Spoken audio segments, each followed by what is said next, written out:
Hey ho, Kermit the Grog here with another of our old podcasts. We did my old podcast, Pop Culture Talk Zone, and this one is, they're all one of my favorites. It feels very cliched to say one of my favorites, but I love this one, and I especially love this one. The full title that is too long for podcast titles is The Capitalism Took My Baby Away, Send Help. That was before I started writing titles. Yes. And now they're entirely too long. Now they're entirely very isekai. They're very light novel-y. Mine was a reference off of a Ramones song that I had learned about at the time and thought was funny. But this episode, listen to me grapple with the things that I enjoy in pop culture being controlled by giant capitalistic companies, which is, since recording that, a problem that has only gotten worse. But I do think we get to some cool and interesting and introspective places with that did make me feel better about things. So definitely get to the end. It is not just a hopeless, oh God, everything is on fire situation. Not to say that that's not part of it, but I can promise you some cooler water, some salve for those burns of the world. So without further ado, here's the intro. Pop Culture Talk Zone. Let's do it. It's the Kermit Zone with our very special guest star, you, the listener. Yay!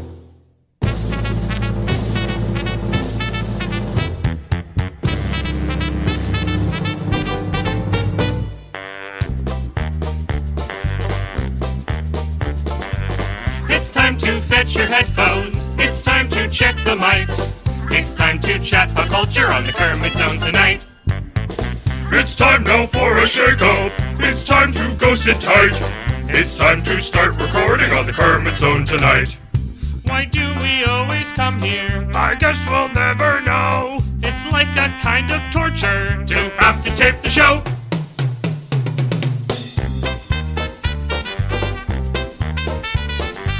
So now let's get things started. Why don't you get things started? It's time to get things started on the most sensational, conversational, observational, confrontational. This is what we call the Kermit Zone.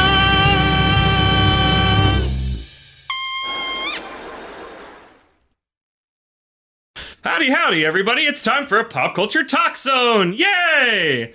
It's Anime Club back once again. It is me, Kermit the Grog here, bringing you another Pop Culture Talk Zone, as I said, and I'm joined by Anime Club's my friend Ben. Hello. And Brad, also known as Professor Isekai Sensei-Sama, but I refuse to call him Sensei, so he is Brad. Hello. So this week, I have a topic that has been brewing on my brain that I've been wanting to record an episode for months, if not years of, because usually when I have an episode topic, it's a question that I keep asking myself and I can't reach an answer to, and I beseech the heavens, and the heavens yell at me back in the form of my friends on a podcast. So the topic for today's episode, or at least the starting point, is how do you kind of accept out in your head that giant corporations hungry for your cash control the things that you like? Oh, man. And I have so many different examples and directions I can go into, but I guess from there, let's see. Does that instantly proc anything, or do you want me to pitch the first ball out? I can tell you, this is not a plug for my other podcast, but I was going to say I do a book podcast. And an excellent book podcast. Thank you. But part of the workflow for that podcast is Amazon everything. Yep. Unfortunately, we use Amazon Kindles because it's the best way to take notes and highlight and share them. We can quickly load that up on any platform, on any PC, create a machine searchable text. So it would kind of be impossible to do the podcast without the Kindle. and I hate Amazon. I mean, I really hate Amazon. I also have an Amazon credit card, but I hate Amazon. Yeah. It's just, that's even going further to like the product and just being like this, but like, I guess because this is Pop Culture Talk Zone, I'm trying to shrink it a little bit, but I guess it comes into products of like a store. Like Amazon isn't like a story, but like, here, the first one that's popping into my head, because I was up about it yesterday. Also, I'm very spicy today, everybody, so get ready. We watched some anime, and I had some cruel words for it. but we recently had, I guess we're in August now, right? Recently in July, we had our Pride Month Revengeance Month. And something that we wanted to record with my other buddies that we were not able to is an episode about... Ooh, wow, those clicks are really good on these new mics. Representation in things. And we watch a lot of cartoons, and it comes up a lot that creators are very LGBTQ friendly, and they're putting that stuff in their shows, and corporate is like, no. But they will use it to, like, pat themselves on the back. Disney is, like, number one on this. They will post, oh, look, this is our first openly gay character, or lesbian, or a bi, and they will try to give themselves as much ups on social media. Hey, those two women kissed in Star Wars. Yes, and then they were cut out of the Chinese release, as was any of the, minority characters from the movie poster. And that's something I'm trying to get to more with all this, is that, like, the creators of these things, who are kind of truly the ones responsible of these things, are the ones putting those things in there and, like, actually making a difference. And then corporate just gets to pat them on the back. And admittedly also, like, creators can make these shows because Disney is footing the bill for it. And their name is on it. So there is some level of responsibility in the process. And it's how do I go, yay, we're getting this representation. Boo, I'm going to see the money holders and the intellectual thought owners just muddy this and cut it out at the moment's notice when more money can be made. Again, usually the example is in Chinese markets, but I know there's other markets where that is problematic, where they try to remove it.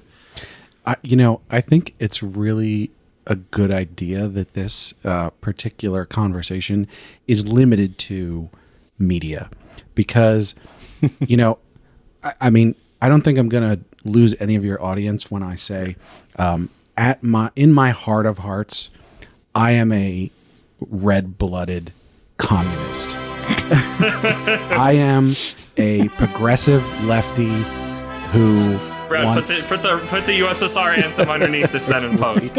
I want everyone to be able to have a good life, and I know that there's enough resources in the world for everyone to have what they need, and like I hate the capitalistic structure of the world, and like all of that stuff.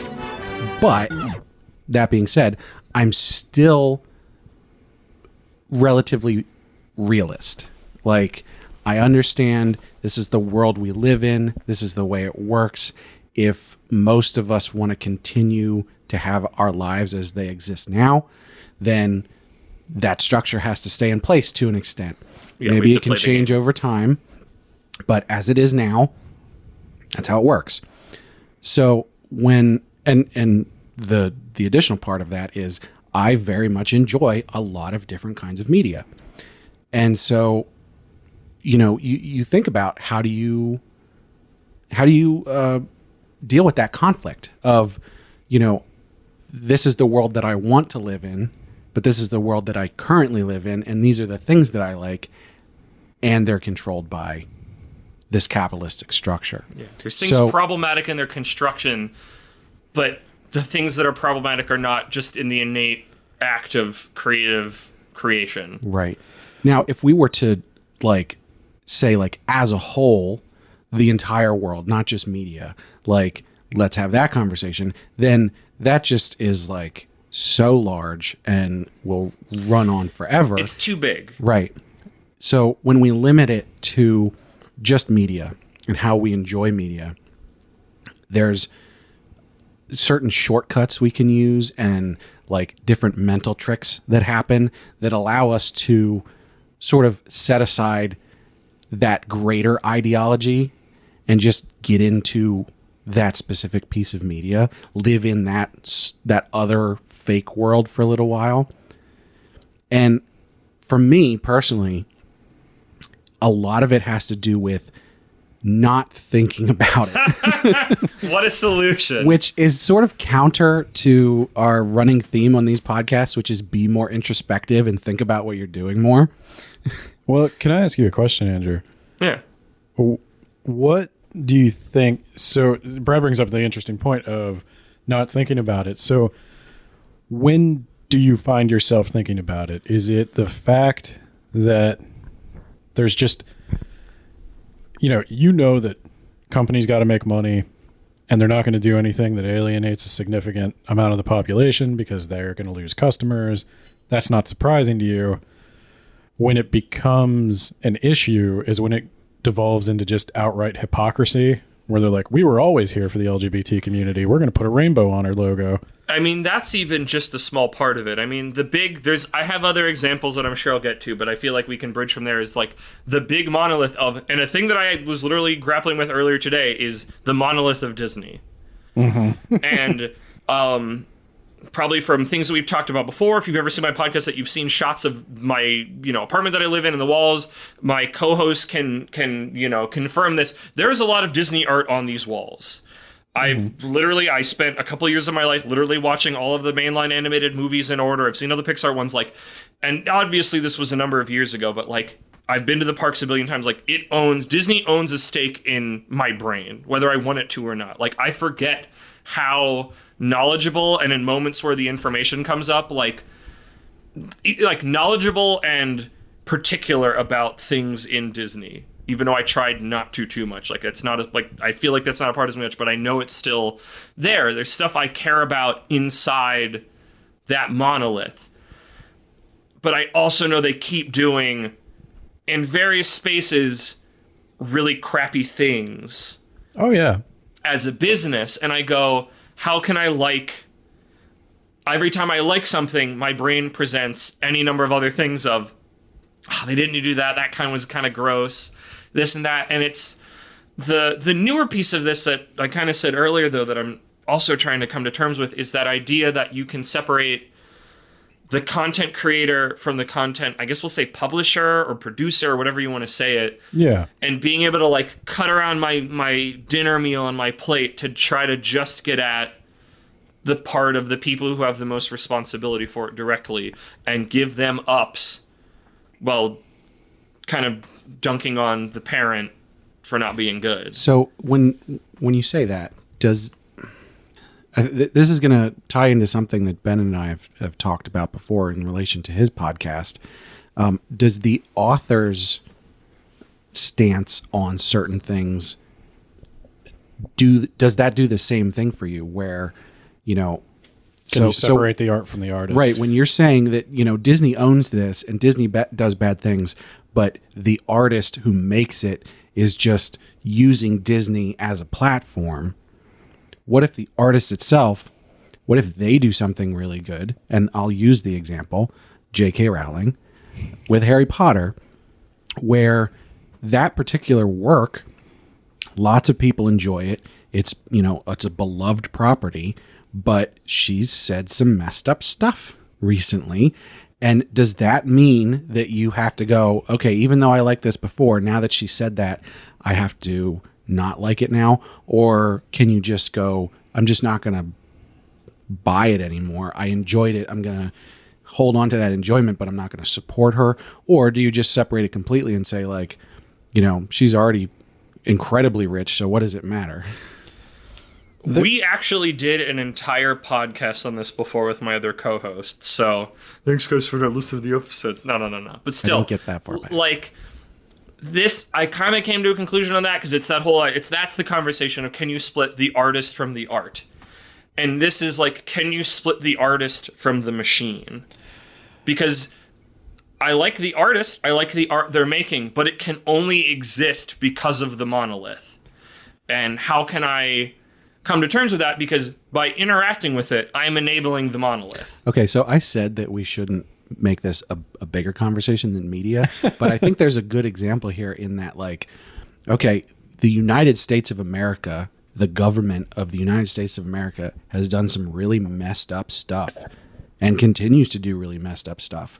Does that mean that we, as citizens of the United States of America, are supporting that and complicit with it? I was about to say the government doesn't take my money, but they super do. That's kind of part of it. Way too much of it. Well, let me ask you this. What practical choice do you have here? Like you said, with Disney owning everything, your choice is basically consume media or don't consume media when we're dealing with a monopoly. Like if you're an artist who wants to have any kind of career and you're an animator, let's say, there's maybe, 3 employers you could work for?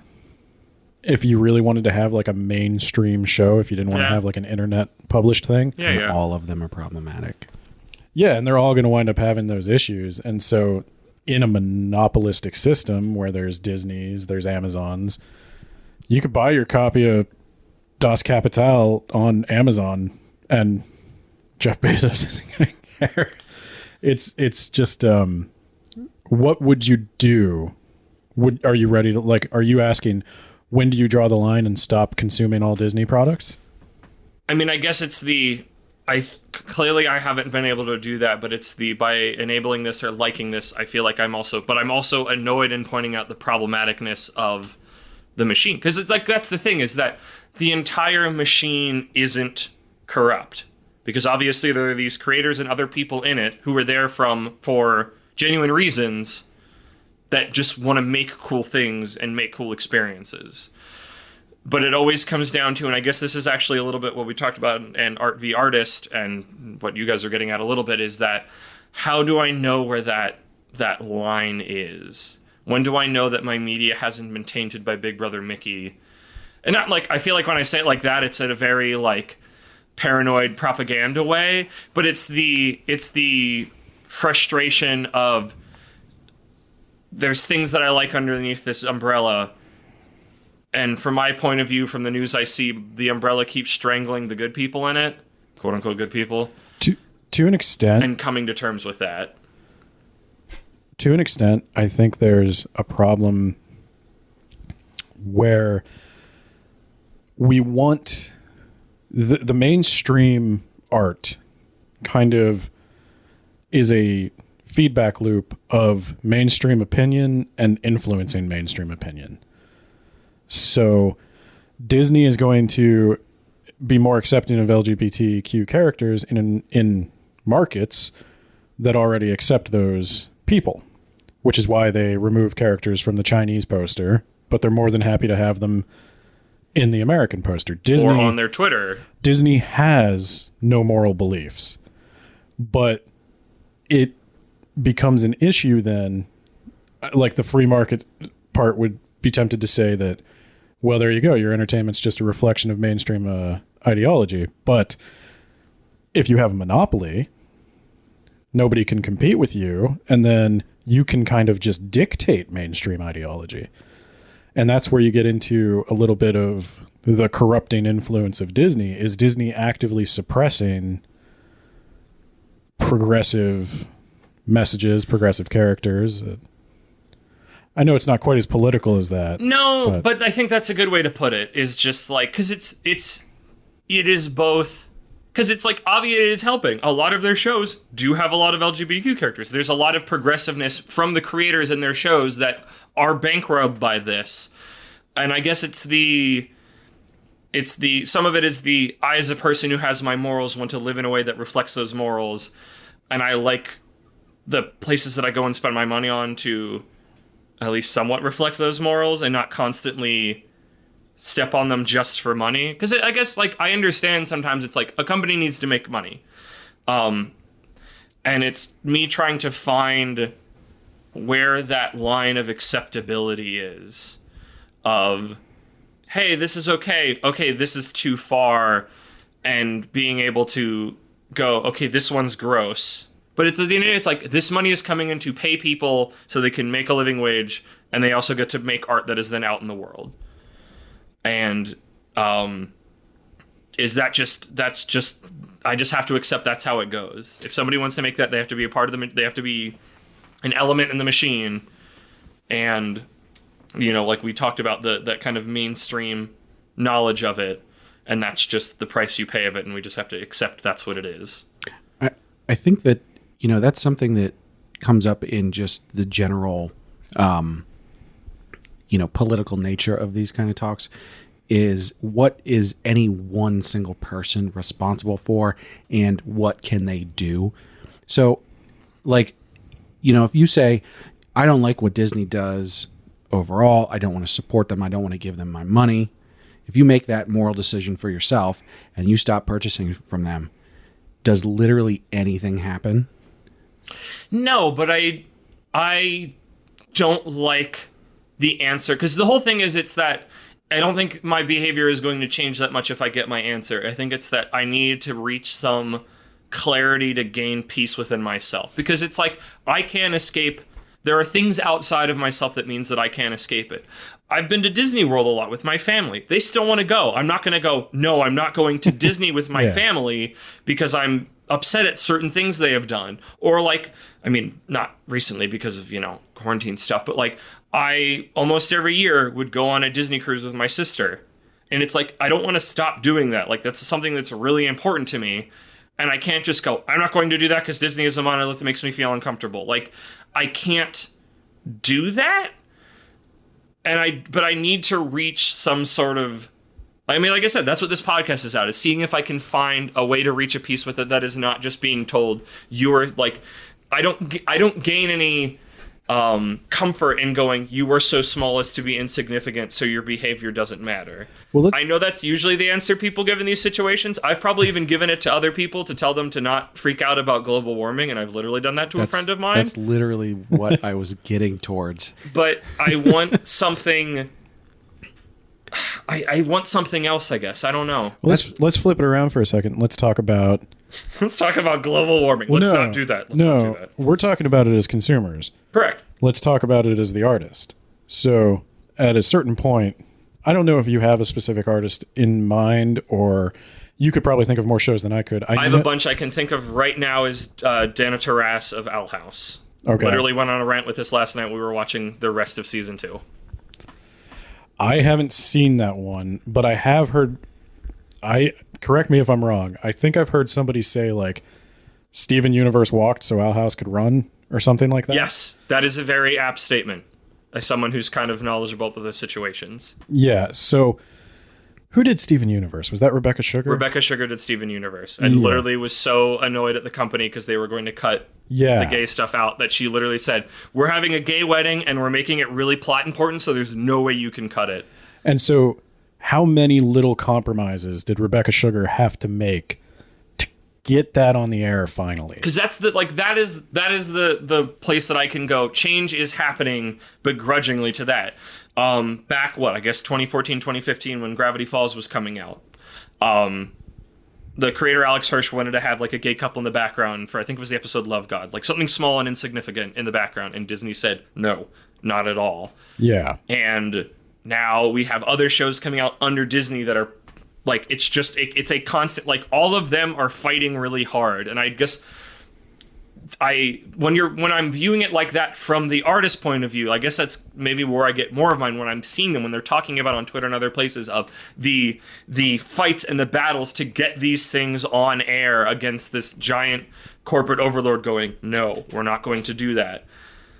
Like, that's where it's hard for me to draw the line, because it's like, I want the artists to be able to make the art they make, and I don't want them to be told no on stuff that's like that. Obviously, there's a time when people who are holding the purses need to be able to go, hey, that's too much, we can't do that in like a production kind of thing. But like, this is literally just we can't put this in foreign markets, so we're not going to do it at all kind of thing. Doesn't that come down to then an individual and what they can do, and in that particular case, what that artist is able to do? I want to support that artist. How do I support that artist without also supporting the thing that is putting them down? Right. So for your particular moral stance on these different issues, doesn't that mean that then you feeling more responsible for that, don't you need to then go seek out those individual artists that you know are doing something good and find other avenues with which to support them? So for example, I don't know if this is true or not, but maybe Alex Hirsch has a Patreon or, some place where he's selling prints or something like that you could then go and purchase those to support him directly, to say, hey, I like what you're doing. Keep doing that. This is kind of an age-old debate, though, about selling out almost. Yeah. Go for it. Yeah, This is good. because artists, you can go the Patreon route and stay indie and keep your integrity, and a lot of people think you should do that. And I've actually seen criticisms of Steven Universe from the left that say it didn't go far enough. Why didn't they do more? Or is Rebecca Sugar a sellout for compromising on any of her morals to get this massive cartoon published? And I think I come down on the side that I think you're on, which is what she did was a gamble that paid off, and somebody would eventually have had to do. You had to compromise on a few things to get one big moment out there that moved the bar collectively forward, because I feel like I forget sometimes how much of a bubble I live inside when it comes to specifically those things. I know in general I live in a bubble, 'cause freaking whatever, but like I forget how much just LGBTQ things just aren't just standard to most people. My parents don't know about that stuff. They have no reason to. They've never really come across it, and I forget it's not just like I forget there's a lot of things I hold in my head that you learn of like understanding and accepting people that are just second nature, common knowledge to me that just aren't out in the world yet. And you have to take those moments and remember from people making those shows. It's like, this is a battle of inches. Every time somebody kind of pushes back against it, it moves it that much further up. So it's like you said, the Rebecca Sugar did what she did, so Dana Taras and other people could do further along. Each creator, the people who want to make the art, push it further. I feel like I had something with this recently, but to your point of that whole like the indie versus like the pop artist, it's like I think there's a certain thing to selling out that it's like you have to make those compromises, but you're still pushing the general population, that pop culture space, further along than if you hadn't done it at all. Because if you all stay in your bubbles and you don't go out from them, you haven't accomplished, like you haven't moved anything. Not to say that your work is inconsequential, but it's like when you put it out in a wider audience, it's annoying that you're going to have to make compromises over things that shouldn't need to be compromised on, but your fight for it still moves progress forward.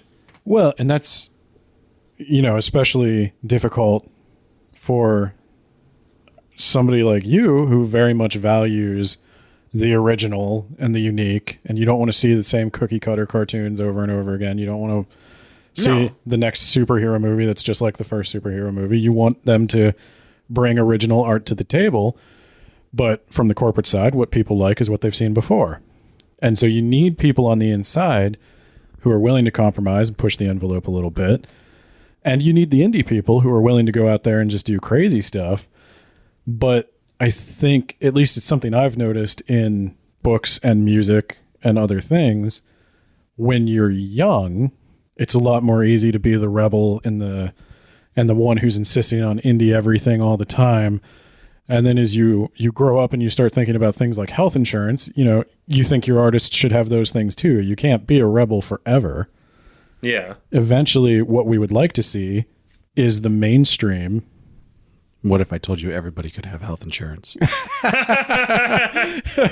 This isn't Europe, Brad. We're not going to ever have that. No, that's a good point. I guess, okay, here's my other question from that then. Is true art making the thing that you want to make totally uncompromised, or is true art fighting the system? I guess rebellion or punk even. Is true art going off on your own direction and making your own thing, or is true art fighting the system? I think that true art is like literally doing it on your own. And there's very, very little true art.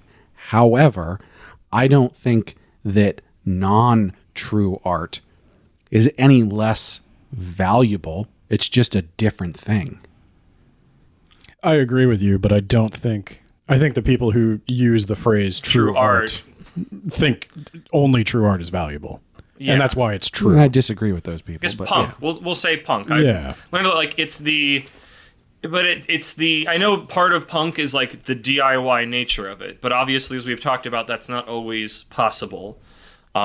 I think it depends what you are trying to do. Animation's expensive. It's really hard to do it on a like making TV level without, a company benefactor with it. And I feel like that's the the other part of punk, and some of this may be coming from me playing Persona 5 recently, but it's like, it's that act of rebellion. And maybe that's, like, even if I have been in kind of goody two-shoes forever, like, I definitely have, like, a punk part of my brain that likes that sort of, that's the thing we talked about. Like, I don't like the cookie cutter. I don't want just, like, the samey. Like, I want something that is different, that will challenge me, that makes me think of something new, that shows me something I have not seen before, that is clearly coming from somebody personally wanting to make something great. And you can, I guess this is the question then of, am I rebelling inside the system, or am I rebelling against the system from outside of it? In which one? I guess it's like, I'm not the one that gets to make the claim which one is more powerful, because I feel like that's to Ben's point of the people who say true art is blankety blank.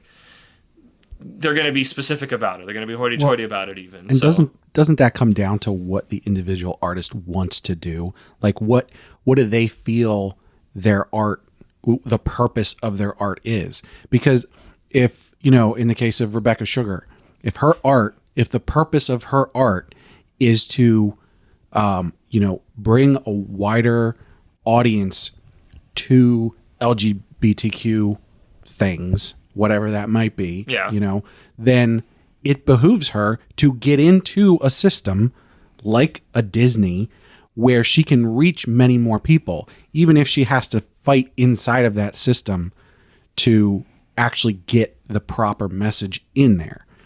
Because if she just does true art and she just puts some stuff on DeviantArt or whatever, she's not going to reach enough people. She's going to reach the people who would already be on that wavelength. Right. Yeah. Like, I guess that's the thought, is that the rebellion in the system gets it to people who would not normally see it. Because if it's outside of it, mostly the only people who are going to see it are the people who are already in tune with it. Right. But they're already seeking it out. Because these shows exist and the internet exists as a whole, as it does in a lot of parts, it's like, obviously, again, I'm in my weird little bubble, so my anecdotal evidence isn't really good as much, but like, comparative to even when I was a kid, and I believe I'm the youngest of our little trio here, like, kids are queer as hell now, and it's kind of dope. Yeah. Like, it's definitely different than how I grew up, but it's like, it's one of those, it's like the,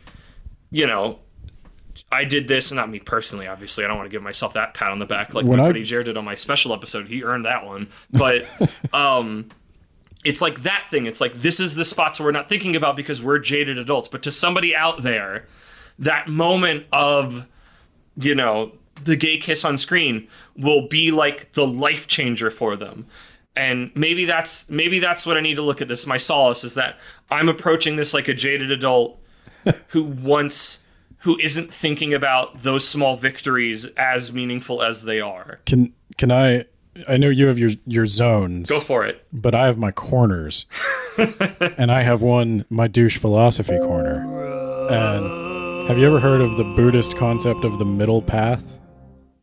No, lay it on me. So on one end you have hedonism. So in this case, that would be just pure mainstream pop culture. On the other side, you have asceticism, which is denying yourself everything you want, which is all indie, all the time. I only buy locally sourced, vegan, whatever. Buddhism would say both extremes are bad for you because you lose sight of the goal and become obsessed with being on the extremes. You do them like for their own sake instead of the goal. I would actually think that all indie all the time is not asceticism, but yeah. In this case, you're denying yourself. You'd be denying yourself Disney. You wouldn't be able to go to the theme park. Right. You wouldn't be able to go to the in cruise. The case of Andrew, that would be true. This is our particular example to make it more understandable and relatable in this moment. It's your consumption that is leaving you with this, and so I would suggest the middle path of consume consciously, don't obsess over it, promote indie, but also acknowledge that gateway media needs to exist. This, to go back to the punk thing, Green Day, Linkin Park, these are bands that introduced people to punk and heavy music, and everybody hates them because they're sellouts and they're cheesy and they're corny and over the top, showing up on TV commercials. Yeah, but without, I'll be honest right now, without Green Day and Linkin Park, I never would have gotten into Rancid or any metal band probably. I was a new metal baby. And that's shameful to say, and there are places I would not admit to that. Here it is on a podcast anybody could listen to. Yeah, but I'm Ben, no last name given, so. But yeah, I think that's the path I adopt in relation to this, is that you can't throw out the mainstream. It is important, and if you don't think it is, if you think you can just say, screw the mainstream, I'm only going to pay attention to people who do exactly what I think is right all the time, you're not going to reach a lot of people. Well, and that doesn't exist. I mean, every single person on this planet is an individual. You're never going to find a single other person that is 100% on your same wavelength all the time. True. I mentioned this earlier, like I get by this a lot by just ignoring it. And I can't do that. My brain won't let it. Right. And so, we need to get you to a better spot. That's the point of this conversation. Think less, Andrew. Think less, Kermit. But just to sort of expand on that a little bit, the attitude I take to that also stems from just sort of, the greater world in general. And the example I like to use is related to climate change and recycling. In a lot of, I don't know if I would call them ads, but like you hear a lot where people talk about, you have to consume less and you have to recycle, and we want you to use plastic straws and so on and so forth. And all of that just completely ignores the fact that something like 70% of all pollution that's being generated right now comes from like 3 companies or something. Like it's more than that. But the point being that, like, me throwing a can in the trash instead of the recycling makes so little difference that if I obsess over that, if I obsess over my recycling, the only thing that's going to happen from that is I'm going to hurt myself through it. I agree with what you were saying, but my counter argument is that while I know, and to use actually some of your parlance from earlier, that I know that majority of the pollution, the majority of the problem is with this big company, and that my personal actions will not affect it. But the act of recycling puts my brain at some level of peace that I feel like it gives me the feeling that I am doing something. Right. And that so I want to with these other things, I don't have that. Because I know it's the whole, like those are things that make me feel like I'm having an impact, because I'm being constantly told them that I know I cannot have a proper impact on the actual source of the problem. Right. And so at least it gives my brain solace that I can't seek without doing that. Right. And I want to be clear here, because I may have sounded a little too defeatist there, but the point I'm getting to is that the obsession is the problem. Yes. There's nothing about the act of, I recycle. I have a recycling can at my house. We put all of our cans in the recycling. We put cardboard boxes. I do things that I know, I have the knowledge are making no difference at all, but I do them anyway because they're not negatively affecting me at all. And, possibly, I mean, it doesn't quite work that way for me because I have the knowledge of it, but like possibly it makes me feel better to recycle, even if I know that it doesn't do anything. So I think that the key there, and in your media consumption, is doing what makes you feel better, but not to the detriment of your own mental health in that. Well, that's the essence of... That's the middle path. That's the middle path, is you recycle because it improves your relationship with nature. It doesn't matter that it's a drop in the bucket.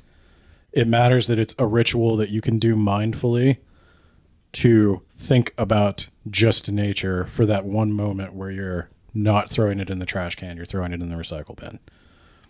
You don't want to become obsessed with purity. You're never going to achieve it. At the same time, you don't want to completely give up and give in to just hedonistic enjoyment of everything. Yeah. Sometimes you do. Well, but that's the thing. Sometimes There are moments for it. Yeah. But that's not your compass. That's not your base compass. you should be able to enjoy yourself in a Captain America movie, absorbing all the propaganda they can throw at you. You should be able to enjoy an indie comic that criticizes everything about Captain America and Disney. And I think that's just how it has to be. At some point, you don't stop trying, or you don't try to save the world. You just try to understand it. Don't stop, won't stop. I think that's I'm sorry, like I'm silent because I'm like actually like, not that I'm never processing what you guys are saying, but like I'm feeling the solace kind of come into me a little bit. It's you don't have to stop kind of asking for better of it, but you also, I am freed of constantly having to feel some level of bad about it. Like, yeah, your point about like perfect purity is not possible. So don't try to don't go to the other extreme, which obviously I'm not going to do that, but like, don't just go, I'm not living a proper life if I don't strive and try to hit that perfect purity of it. And, in case I come across too cynical, I'm not saying don't think about it at all. No, but I'm not saying you're presenting a really good counterpoint. there's never anything you can do about it, because just the act of being conscious of it, of being introspective, without going too far into it, like my conscious thoughts of recycling and, eating less meat and whatever that is, that informs who I am as a person. And I think more importantly in this case, something that I can personally do, which is to vote. Those morals that I hold, that knowledge that I have, informs who I vote for. And that's the political level. I feel like that was what was, also why we tried to make it not outside of the scope of pop culture, is that like, my vote doesn't affect Disney or people making things. Do you want to finish your thought, and then we're going to I can jump to another company. It's not that it's a vote. Well, no, so it is. So voting with your wallet, right? It goes back to what I said before. You're consuming Gravity Falls through Disney. Yeah. And then you go, I like what Alex Hirsch's doing. I'm going to go seek him out and vote with my wallet and give him specifically some money for what he's doing to support him because I like what he's doing. That option isn't like, it's not always available. I have just Gravity Falls on Blu-ray. Did I support Alex Hirsch by paying money for that? Right. Just like the person who I wanted to be president is not currently president. And so like I did what I could. I had to make some compromises. What we have now is better than the alternative. Like, yeah, it's still not great, but is it going the right direction? Well, and I think what I would say is it doesn't. Again, I would go back to it's really not about saving the world. It's not about necessarily the most effective way to pay Alex Hirsch. Victories don't feel like victories because a victory is the fight keeps going on. And ground is gained, but it's never just like you finally got what you wanted. But I guess I need to come to the terms is that's not how it works at all. Yeah. Well, and that's what we need media for, so that we have that place we can go and live in that utopia of here's an end goal and we're going to get there and now we're all happy.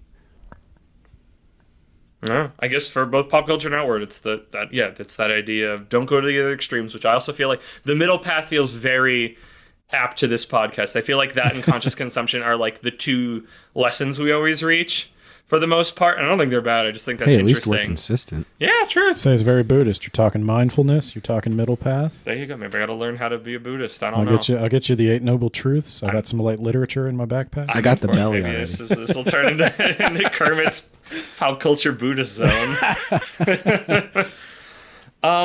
Today we'll be meditating to the sweet sounds of nature. Which path do we go down? Speaking of Buddhism and paths and whatnot.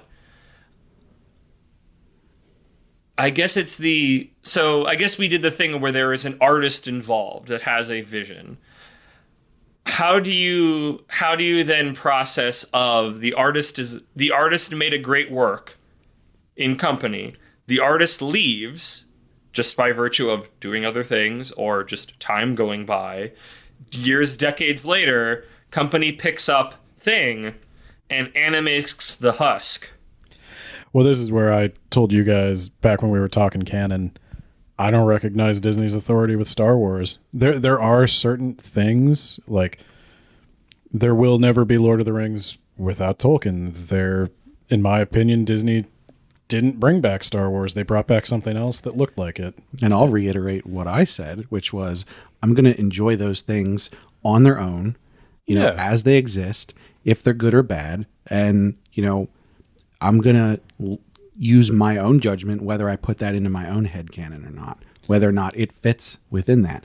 And so in the same way, you know, if an artist says some really messed up stuff about trans people at some point, and I really enjoyed the book that they wrote, the multiple books that they wrote about some little boy who did magic, you know, as a, you know, example, I'm still going to enjoy those books that I read. And I'm, you know, when I have a conversation about that particular artist, I'm going to express how disappointed I am in them. Okay, I have a couple examples of this, but there's one that, like, I feel on a very almost personal level. So you two are a little older than me, so I don't know how much you did or did not grow up with SpongeBob. I know SpongeBob. Okay. I have been saying somewhat jokingly, somewhat serious recently that, like, the people, like, the kids of my generation and around it, I don't know where the lines are particularly. I've never really sat down to think about it. SpongeBob is the phrase that I've been saying comically is SpongeBob is ours by blood right.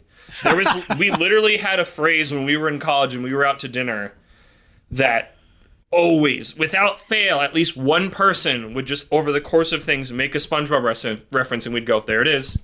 Somebody would make a SpongeBob reference in a joke in a class, and the entire class would erupt, and the teacher would be so confused. Like, it is like boiled into us. It is inescapable. More than any other show, like, it is a part of our DNA. Have I watched it in ages? No, but it's like, it's there. I feel like it's like The Simpsons for a generation a little bit older than me, where it's just like...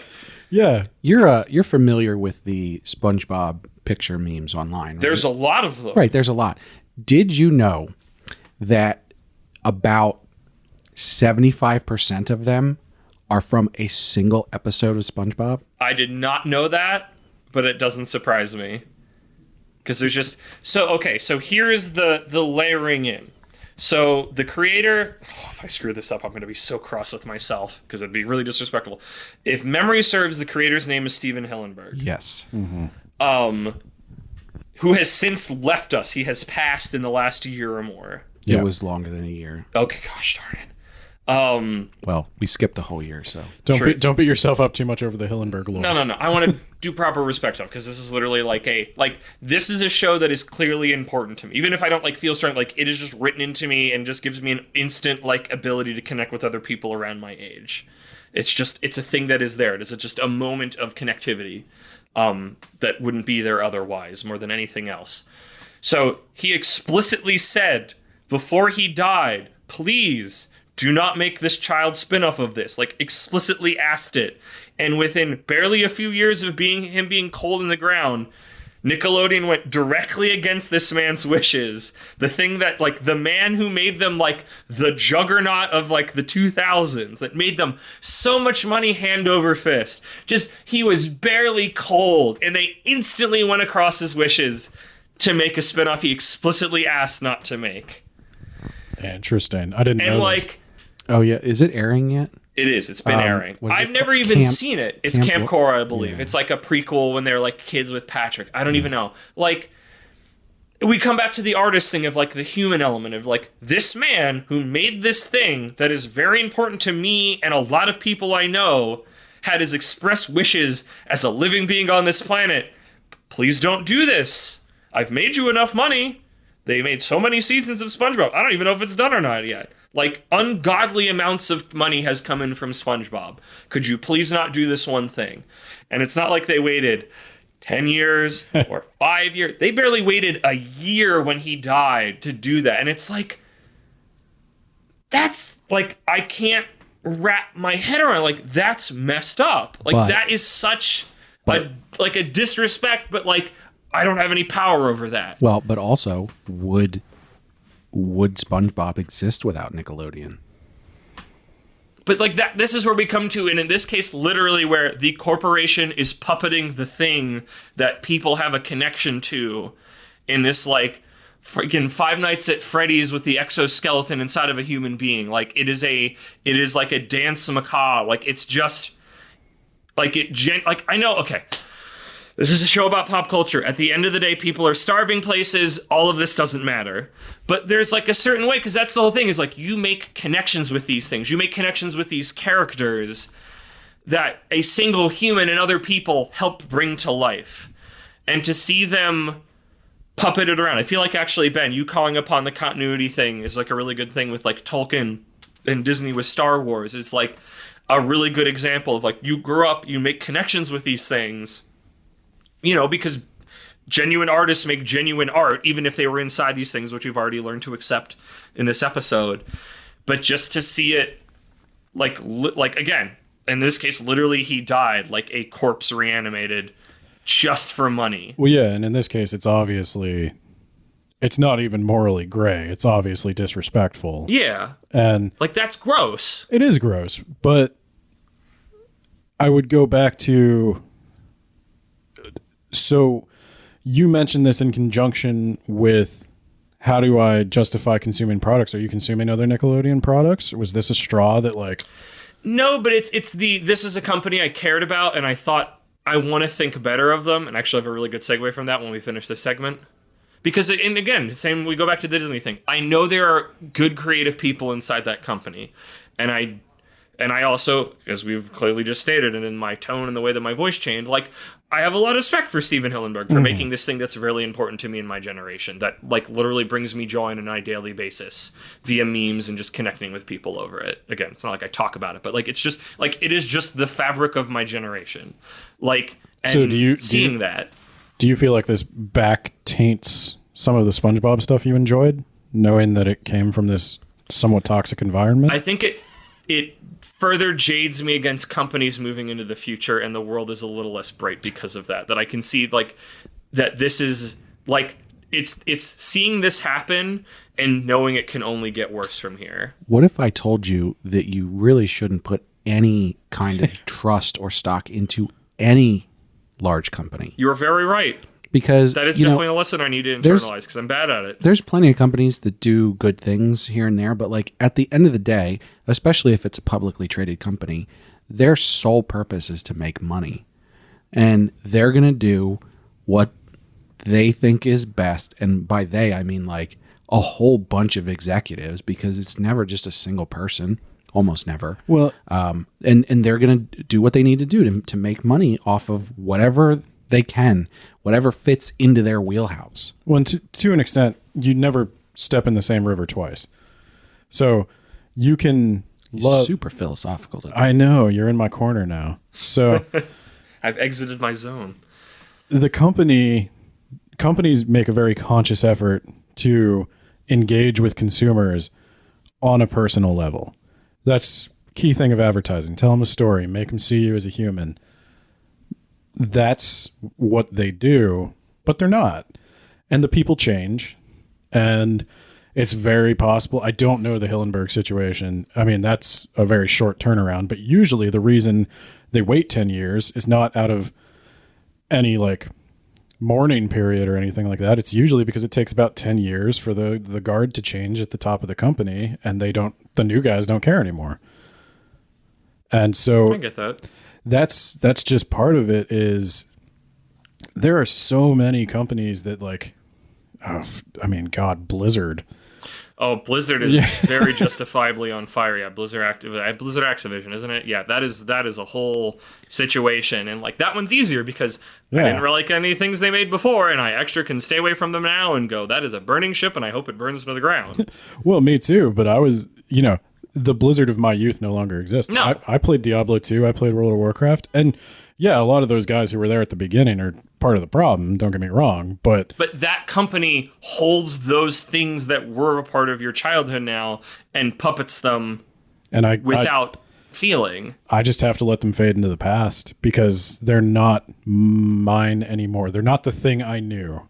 They're not this unchanging rock. But does that mean that if they put out a new game that's really good, you are going to make a moral decision that says, I am not going to play that? For me personally, with Blizzard, I have done that. Until Blizzard makes some major changes, I am not going to play Diablo 4, for example, which was a game I was looking forward to. And I understand the taking things on their own merits, and I don't think anybody who does play Diablo 4 is wrong. It's just for me, I can't look at it now without seeing that Cosby Suite crap. So I think that's, that goes back to what I was saying is like where I just sort of ignore that because I was just thinking while you were talking about that, there is media that I have started to consume that had something in it that made me uncomfortable morally, that I stopped consuming because of that. And I feel like it's pretty easy for me to disconnect a company from a thing that I'm consuming. But when I'm in it, when I'm consuming that thing, the actual content is right there in front of me. And so that is very much like if I'm reading a manga and they're, treating a trans person in a terrible way, and it's obvious, like it's written to be that way. It's endorsing it. It's right. Not, yeah. Then that makes me feel gross and I stop, But if the artist doesn't like trans people, but didn't put anything in their work that reflects that, then I don't. You're really coming back to Just Kidding Rawlings a lot. Well, I mean, it's a good comparison point. We talked about her a lot when we did our episode on that. Well, and I totally get where you're coming from because there is absolutely no logical consistency to my beliefs. Probably every article of clothing I'm wearing right now is made in a sweatshop, and probably every product I'm using at the moment has a net suffering greater than playing Diablo 4 would. But for whatever reason, I saw it.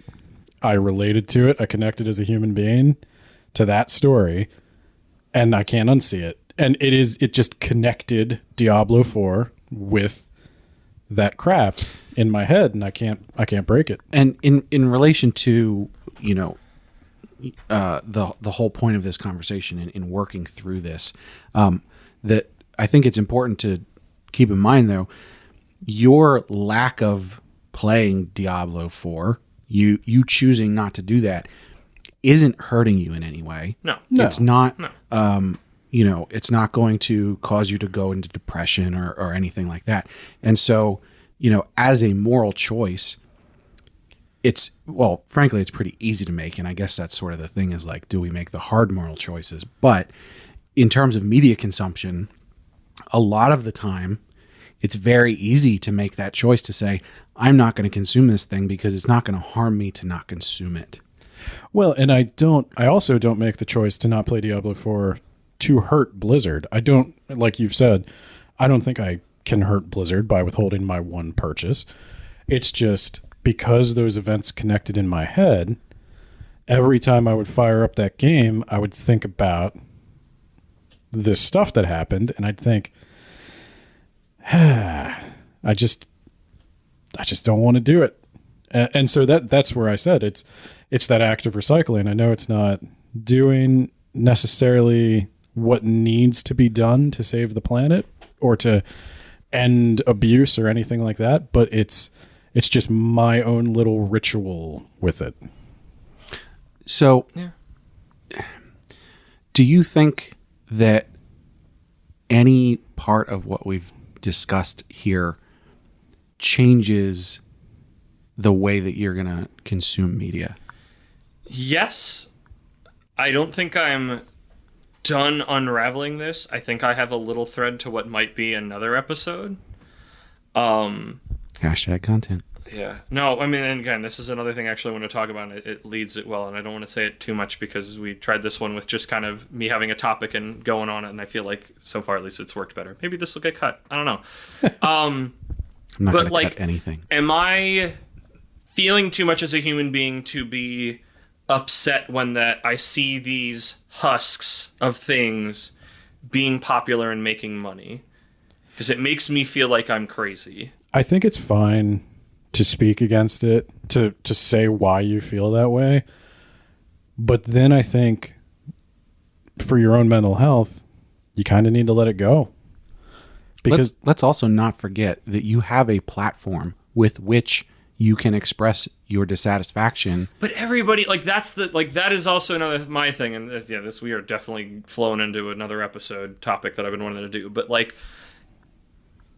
when everybody is just it's like there's a reason that I don't want this podcast to almost ever be we watch something and now we're talking about it. There is 50 billion people on the internet doing that from all different directions. There is nothing I'm going to say on a particular work that's going to have any particular insight that either you wouldn't get anywhere else or that you couldn't get from yourself.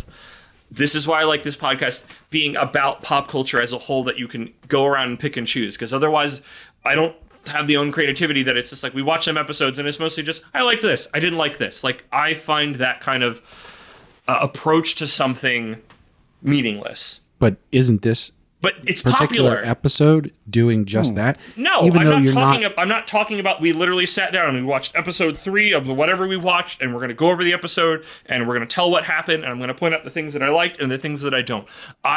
Because the market is flush with those, I don't find they have any. I have no desire to do them myself. I have an active. Yeah. But I actively never want to do that because Yeah. it is me just screaming into the void. But isn't the act of saying that you are dissatisfied with these certain aspects of media in general, isn't that, bringing that to a wider group of people, expressing? Yeah, But no, I know what you mean. I know what you mean. I'm coming down. Well, with myself. and you're not doing a simple review. You have a problem with the philosophical concept of making something that the creator specifically asked you not to make. Because like you said, you haven't even watched it. It's not about whether or not it's good or bad. No, it has literally zero to do with it, because I know it's not made from a place of wanting to make something special. It's we want money, we're going to animate this corpse so we get paid. Yeah. And there's no substance behind it. It's literally just the thinnest plywood to get it off the ground to content, money. Well, kind of going back to this is a little bit of a detour, but I just want to ask, how do you feel about copyright? How long should a copyright last? I do not have an opinion on it. I don't know. I know you've talked about it, and we're also running a little out of time with this podcast, so this might be another episode, because that's definitely something we can get into, because I know you have a lot of views on it as somebody who's in literary work, and even outside of that. The reason I mention it is because it goes towards letting it go for me. It is inevitable that somebody out there somewhere is going to dig up these corpses and reanimate them in a way that the creator would not approve.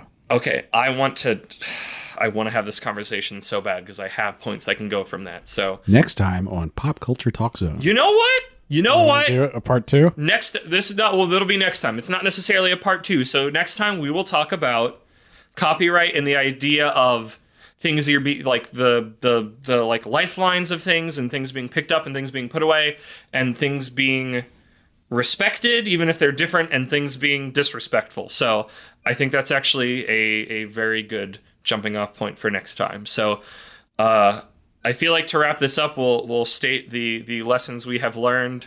Wheel of morality, turn. Tell us the lessons that we have learned. I mean, we always come back to the conscious consumption, but this idea now that Ben has presented me of the middle path of either of the extremes is not a good, healthy choice to do in life. I can still be frustrated, but I shouldn't let it consume me. I'm not sort of selling my own self out to do these things and be a part of these things, and kind of taking that to heart as I go forward. I don't need to stop being frustrated, but I don't have to be frustrated, and that'll hopefully help me cool down a little bit. So I I had a fantastic time. I love doing these because even if sometimes some of the fire still burns, some of it goes out. I chill out. I gain some new level of clarity. That's why I like these sort of shotgun approaches where it's not like, hey, this is the topic we're talking about. I feel like it gives you a lot more in the moment feelings and reactions to things, and I feel like that's where the true heart of battle lies, the true heart of the cards. You can find me on this very podcast channel, if that's what we're reviewing us, Ramble Rouser, anywhere you get your podcast. Also, these can be found in video form on my friend's YouTube, Keeping Friendship Magic, and also his podcasts, which are very good. And I believe you can find me on Twitter, where I post barely nothing on Kermit_D_Grog on Twitter. Very One Piece in that D spot. So that is where you can find me. Ben, where can we find you? You can find me primarily hosting the Words About Books podcast. You can get it wherever podcasts are. And you can find me on Twitter at WABpod. And Brad, Professor Isekai Sensei-Sama. We are going to be doing an anime club podcast at some point in the near future, whenever that actually happens. And if you have questions that you'd like Isekai Sensei-Sama to answer on that podcast, you can email isekaisensei-sama@gmail.com, and we'll probably have that linked in a description somewhere because that's difficult to spell. It's a good idea. I'll try to make sure I get that in the description when I put this up. So that is me, Kermit the Grog. Me, Ben. And me, Brad, Isekai Sensei-Sama. Going out into the world, thinking about the media we consume, and taking the middle path. And we will catch you next time with part 2 about copyrights and media longevity. And I will see you then.